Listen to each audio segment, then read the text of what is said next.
Welcome to today's presentation titled Resource Management in SharePoint.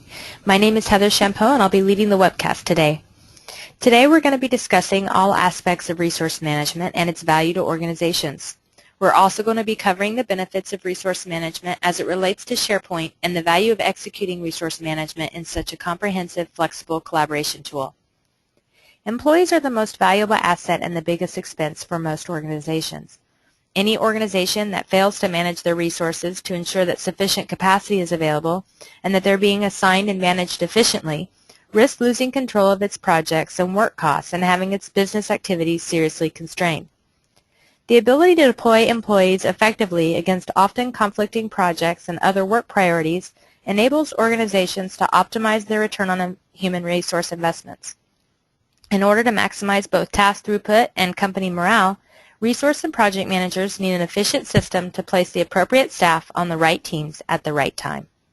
The following topics will be discussed in today's webcast: resource capacity, resource allocation, resource work management, resource collaboration, and resource task management.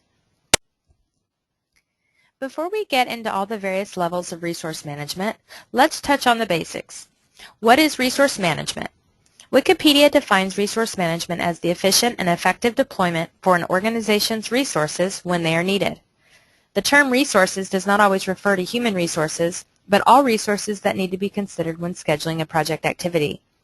For the purpose of this webcast, we're going to be referring to the management process for human resources and the 5 areas within it. Let's take a look at the full resource management lifecycle. As you can see, this is a top-down approach to managing your resources. To truly accomplish full resource management within your organization, all areas must be considered and accommodated. That being said, it is always wise to consider organizational maturity as it relates to resource management to ensure you are adopting the right amount of discipline and functionality at the right pace to ensure you're not introducing unnecessary risk. It is very common for users within your organization to be at different levels of maturity.